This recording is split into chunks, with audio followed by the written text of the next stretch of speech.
Hi everyone, welcome to Accidental Entrepreneur by Ruben. As this month is theme, I'm talking about career building. Last week I talked about starting the career and what to look for when you find a new place to work for after graduation from school. This week I'm going to talk about startup careers. When a person is looking to join a startup, what to look for. I have successfully hired more than 500 people in two of my startups, and I have there we have found very good people. Many of them are very good, while we have found some bad people who joined the teams. It is not that they are bad; their choice and their characteristics does not fit well with the startups. The first one in that is called IT person. What is that? It is not IT person as information technology, but it's the IT person. The IT person is who can do many things and who fill in the blank at the startup. So startup, as you would think, has a lot of work tasks need to be done, but very limited number of resources. Those people may not have, everyone may not have talent on doing everything. As well as there are in between tasks which needs to be completed for product to be built. And that is where it comes into when you hire people, you want to see those people who have done their job very good, as well as expanded beyond their job work and contributed to the success of the project. So you want to hire right IT person. The second one is the diverse experience. So yes, like I said about the IT person, the second one, when you hire people, you want to have people who have done end-to-end product development, as well as they have gone, taken to the market and get customer feedback and redid the project and even expanded the business. So you want to have these people with the diverse experience, as well as you want to have some young people who have done just out of the college having new knowledge. So I have written a lot about the in diversity, in strength in diversity. Please read that article and you will understand that one about the diverse experience of people. The third one is the characters of employees. So when you are hiring for startup, you want to find people who are passionate about what they want to do and they want to build something unique or new, as well as when they do that, they want to make money. So when you are hiring people, one of the example is giving them equity of the company and then some salary for them to survive or live in the world. If a person who is focused on salary, high salary, and willing to give up the stocks, that is a warning sign for me, because you want people to be part of the team, as well as willing to take risk and build big in a successful company. That way, when companies succeed, they will make a lot of money. So you want to have the right characters. And the fourth one is you need to have the product builders.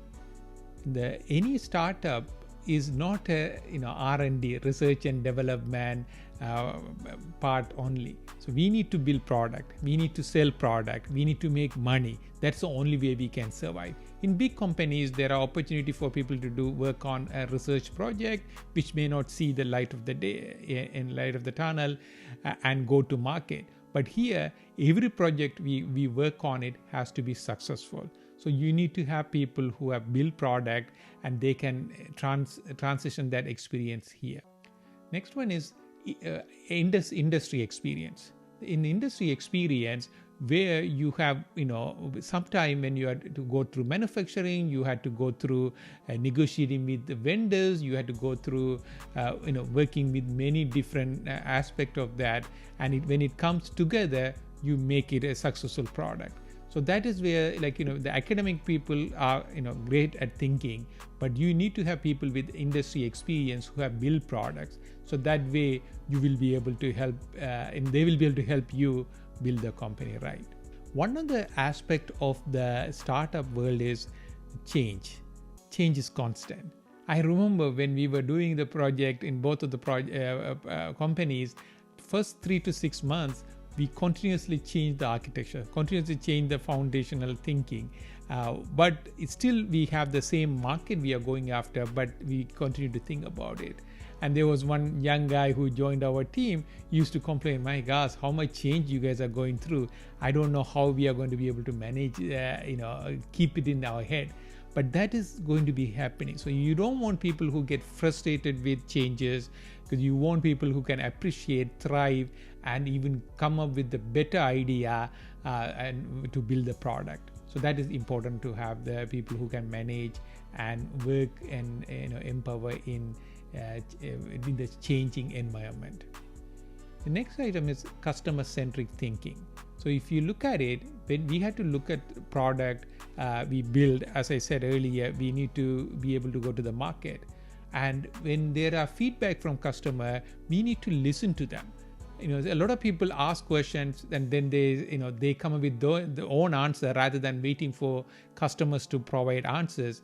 Because if you listen to the customers and make them part of your solution, when you come up with the product, they will work together. So you want to hire people who have customer-centric thinking also. So the one other aspect which I learned working in startup is everyone is important. So because there's a small group and you need to make sure everyone contributes and all that. But on the other hand, no one is indispensable. Because if someone is not working with the team, someone is disturbing the team, you had to let them go.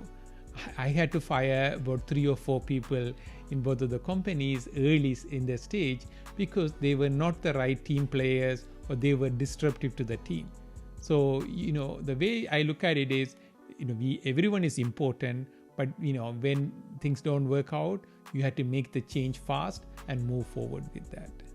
And next item which I am very focused on when I'm hiring people is hire people for future problems. If there are current problem which you need to solve, you want to have people who can help with that. But as you go, the problem is going to get tougher and you are going to expand into the market. So you need to make sure you are hiring people who can think and execute and help come up with a solution for future problem. So you work with the architects, you work with the founders, you work with customers, and understand where this market is going, and hire right people who can think about and contribute to the future problem of the company, not just the current one. The last one is perfectionist versus pragmatic people. There are people who are very, specifically, this is how I would do it, this is the right way to do it, then they will argue to the death and all that. I don't like those kind of people, because I like people who are pragmatic, who are willing to listen to everyone else's ideas, everyone else's opinion, and put them together and come up with a solution which is manageable. I mean, this is sometimes what is the difference between an engineer and a scientist? Because engineers are problem solvers who can get problems solved for a particular problem rather than trying to solve the global problem. And in a startup, since there are a very limited amount of money.